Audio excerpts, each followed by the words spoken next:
What risks from your experience over the years and consequences do NGOs face where they have poor or non-existent financial controls, and what do they expose themselves to?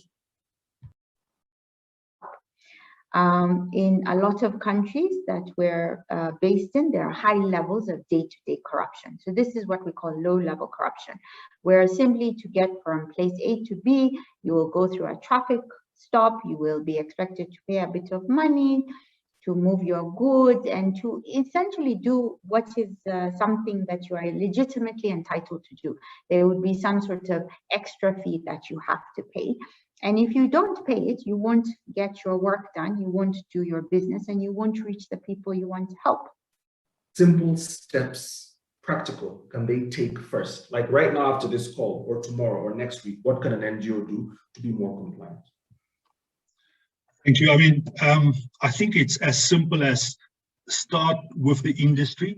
So learn from other NGOs, learn from international NGOs. Don't reinvent the wheel. I mean, there are so many sectors that we're working with, and they're learning so much from one another. There are certain templates, there's technology, there are certain things that you can get from them, and it won't cost you anything. So that's the first thing. Secondly, and I think it links to what Kris mentioned, follow a risk-based approach. Understand your risk or your risks. Make sure that you respond proportionately to that. Don't go and design a massive and a heavy framework if you don't need it. Understand your risk and make sure you respond to the risks that you are facing.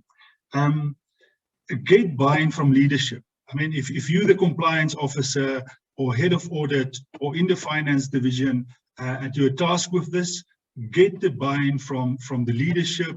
Demonstrate to them that there's value in terms of implementing this. Demonstrate to them through a business plan, demonstrate to them that it's the right thing to do. And then have the right attitude. I've seen so many entities, NGOs, NGOs with very heavy frameworks, but they've got a tick box exercise. So it's not about complying, it's about showing people that we're trying to comply. And there's a totally different mindset. So you can be very small, but very personal, and make sure that your controls are linked to the risk. So even small organizations can get that right. Take small steps. Don't try and implement everything at once. It's a marathon. It's not a sprint. Make sure that you start small and raise the awareness with the people in the business. So make sure that there's one person in finance, one person in operations, one in HR that's working with you on this thing. Then that will assist you in terms of raise the awareness and also to make sure that you actually get things done. Then the last point I'm going to make is, or two more points. The last one, the second last one is review, evaluate, and discuss. Those three words are key. So when you start implementing this, review it consistently to make sure it's proportionate, it addresses your risks, evaluate your framework or the controls that you implement, and then discuss it with management, because that's the only way that you're going to keep the buy-in from them. That's the only way that potentially you can get some funding for this. I mentioned this before, but I'm going to say it again. It's not a one size fits all. You have to make sure that it's fit for purpose for your organization. And the last thing I want to mention is approach it holistically. Kris mentioned a very important thing where he said that some organizations are responding to certain risks. So today it's environmental. Now there's a team doing environmental. Tomorrow it's fraud. So there's a forensic team doing that. And then there's a team doing safeguarding. Make sure you've got one framework that's agile enough and you can hook on more risks that you can manage holistically. I think the first thing is, I've seen some comments in the chat about compliance being a donor's stick, or small NGOs not having it not being part of their operation. I think that's a key mindset point, that you need to build your compliance framework that fits you and your organization. Not, as Willie made the point, not just reacting to donor needs. So the next area, I think you need to build a culture of compliance, call it risk management, call it values, call it something that gets you, your senior leadership and your team on board, and it becomes just a standard part of your operations. I think when you try and bolt on compliance as an added extra, it becomes straight away seen as a burden. And that isn't just in small NGOs or mid-sized NGOs, that's in every organization I've worked in 20 years.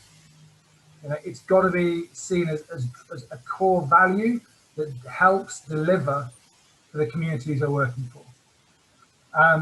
On a practical point of view, I think first of all, start by mapping what your compliance requirements are. So as of today, what do you have to comply with? And then on top of that, layer on, what does your current control framework look like? Because that will allow you, first of all, to identify any areas of over control, where your controls are costing you too much and it's taking too much time and removing your agility, but also identify any gaps in your current control framework that need to be addressed. It's going to help you balance.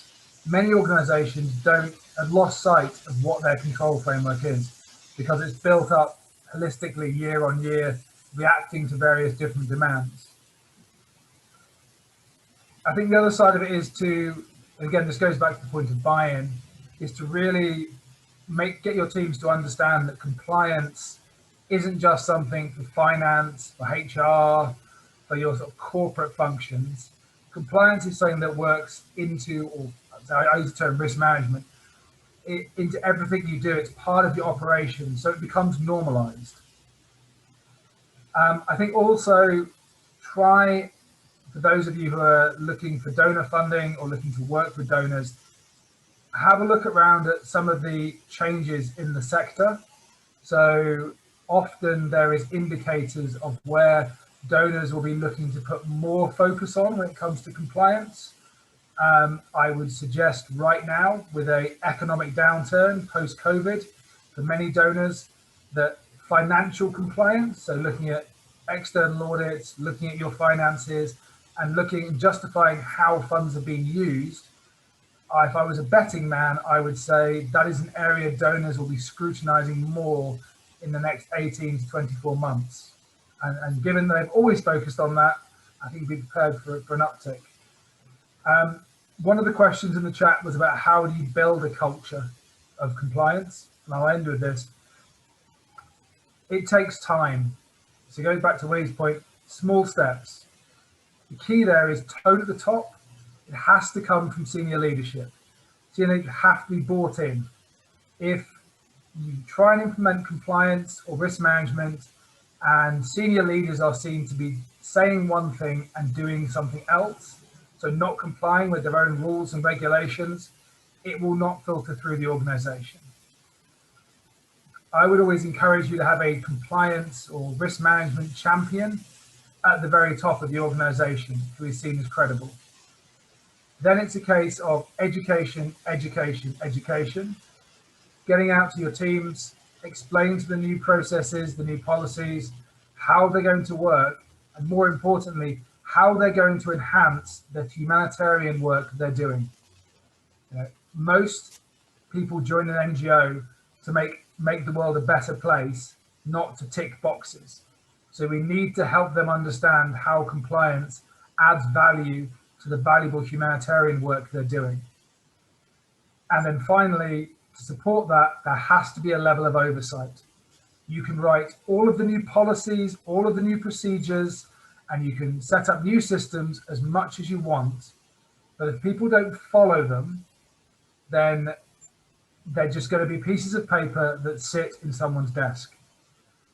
So having a oversight function, be it a second line function in management with some basic spot checks on looking at what they're doing, how a new policy is being rolled out, perhaps for the first 12 months of its life, how people on the field are not only complying with it, but how are they finding it in its use? Is it supporting their delivery? Is it becoming a burden? That kind of oversight is really important. It's not just a stick to say, you've been naughty, you've not followed the rules, but also it's getting feedback on if the rules are effective. So it allows you to make changes to your framework. And I would always, as an internal auditor, encourage some form of internal or external audit review of any changes to your control framework to, again, give you feedback to see how it's working and to allow you to make